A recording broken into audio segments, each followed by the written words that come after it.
बोलने का समय दिया, इसके लिए मैं आपका आभार व्यक्त करती हूँ। साथ साथ अपने मंत्री माननीय थावरचंद गहलोत जी का भी आभार व्यक्त करती हूँ, जो इतना अच्छा बिल लेकर के आए हैं। इस बिल का समर्थन करते हुए मैं केवल इतना ही कहना चाहती हूँ कि अभी तमाम सांसदों द्वारा ये कहा जा रहा है कि अनुसूचित जातियों में और जातियों को शामिल कर लीजिए। मैं स्वागत करती हूँ कि और जातियों को अनुसूचित जाति में आप शामिल कर लीजिए, लेकिन और जातियों को शामिल करने से पहले आप अनुसूचित जाति का आरक्षण का कोटा बढ़ा दीजिए।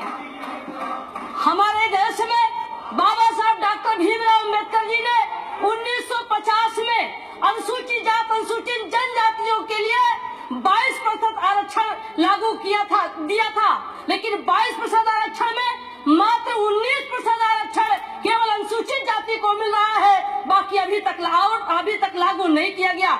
यही स्थिति पिछड़ी जातियों के लिए 27% आरक्षण लागू है, भारत के संविधान में है, लेकिन मात्र 5% आरक्षण पिछड़ी जातियों को मिल रहा है।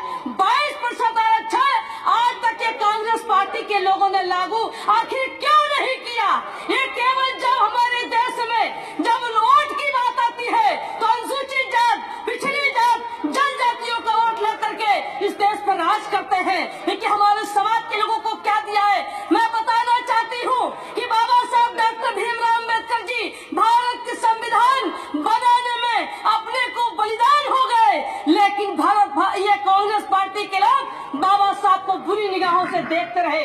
बाबा साहब को कभी बर्दाश्त नहीं किए। 50-55 साल तक कांग्रेस पार्टी ने इस देश में राज किया, लेकिन बाबा साहब की प्रतिमा पूरे देश में कहीं नहीं लगाया। अगर प्रतिमा लगाने का काम किया है तो भारतीय जनता पार्टी के माननीय नरेंद्र भाई मोदी जी ने लगाया है। चाहे उनको जन्म स्थान हो, जहाँ पर उनका अंतिम संस्कार हो, जहाँ पर वो दीक्षा लिए हो, जहाँ पर चिचौरी की जगह है, सभी जगह बाबा साहब डॉक्टर भीमराव अम्बेडकर जी के लिए मात्र एक मिनट के लिए लेना चाहती हूँ। बाबा साहब डॉक्टर भीमराव अम्बेडकर जी के सम्मान में भारत के देश की आजादी के 68 साल बाद माननीय नरेंद्र भाई मोदी जी लोकसभा में विशेष सत्र बुला करके बाबा साहब का सम्मान किया है, भारत का संविधान का सम्मान किया है। यदि अनुसूचित जाति का किसी ने सम्मान किया है तो भारतीय जनता पार्टी ने किया है। मैं एक शहर के माध्यम से समाप्त करना चाहती हूँ। जो अनुसूचित जाति में जो अभी बता रहे थे समाजवादी पार्टी की, मैं उस समय विधायक थी।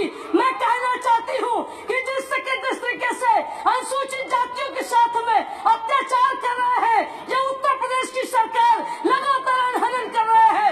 आज मुंह को बोलने के लिए खड़ा है, ये बोलने की लायक नहीं है।